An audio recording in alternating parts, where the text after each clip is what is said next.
Moreover, long and infinite eons ago, the Buddha Pure-Lotus-Eyes appeared in the world. The Buddha's lifespan was 40 eons. The immortal Buddha Pure-Lotus-Eyes existed during the Dharma Age, a time when images were used for worship. There was an Arhat who, by his meritorious conduct, gradually taught and guided many beings. One day, this Arhat met a woman named Bright Eyes, who made offerings to him. The Arhat asked her what she desired. Bright Eyes replied, "Since the day my mother passed away, I have prayed and made offerings in her memory. I wish to know where she is now." The Arhat, moved by compassion, meditated and perceived that her mother had fallen into an evil realm and was enduring great suffering. He asked Bright Eyes, "What deeds did your mother perform while alive? She is now suffering in hell." Bright Eyes answered, "My mother delighted in eating fish, especially baby fish. She fried or boiled thousands of them, heedlessly indulging her appetite. Please, noble one, have mercy and help my mother." The Arhat, deeply compassionate, advised her reverently recite the name of the Buddha, Pure-Lotus-Eyes, and create an image of him to benefit all sentient beings, both living and dead. Upon hearing his words, Bright Eyes immediately sold her cherished belongings and commissioned a painter to create a portrait of the Buddha. She made devout offerings and, with a sincere and grieving heart, worshipped the image while weeping. One night, in what felt like a dream, she beheld a Buddha as tall as Mount Sumeru, radiating brilliant golden light. This Buddha spoke to her, "Your mother will soon be reborn in your household. She will speak shortly after experiencing hunger and cold." Not long after, a maidservant in Bright Eyes' home gave birth to a baby. 3 days after birth, the baby spoke, bowing her head in tears. She said to Bright Eyes, "One must endure the karmic consequences of one's actions through many cycles of birth and death. I was your mother. I suffered long in hell. Since our separation, I have repeatedly fallen into that realm. Because of your merit, I was able to be reborn here as a servant. However, I will die young, at 13. After death, I will again fall into an evil realm. Is there any way you can relieve me from such suffering?" Bright Eyes, realizing this baby was indeed her mother, asked sorrowfully through tears, "Do you remember the causes that led you to such a fate?"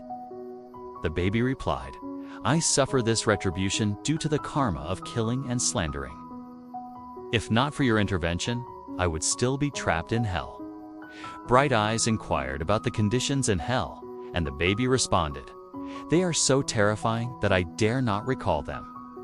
The suffering there cannot be described even in thousands of years."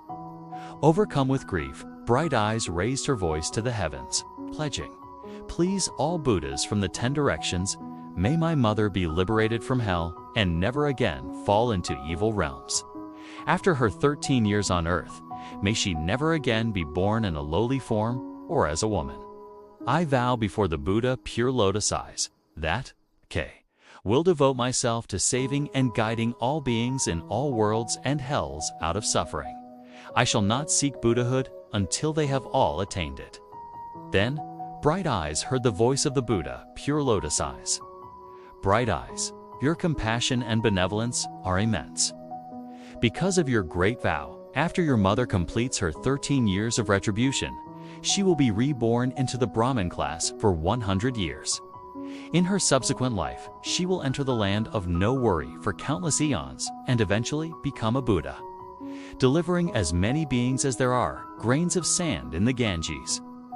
Buddha then told the Bodhisattva self-existent king, "The Arhat who helped Bright Eyes at that time is now the Bodhisattva inexhaustible intention.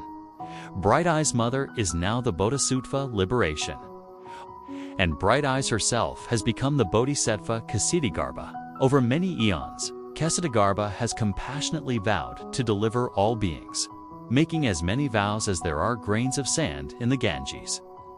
In the future, any man or woman who performs evil deeds, disbelieves in cause and effect, engages in immoral acts, speaks deceitfully, quarrels often, or slanders the Mahayana teachings will certainly fall into the three evil realms after death.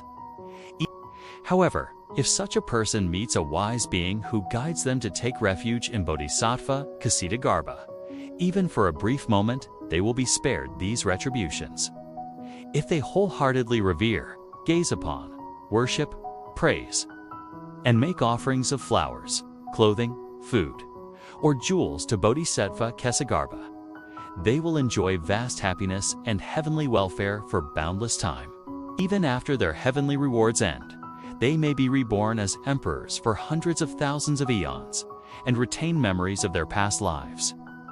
Bodhisattva, self-existent king, Ksitigarbha possesses such vast spiritual power for the benefit of all beings.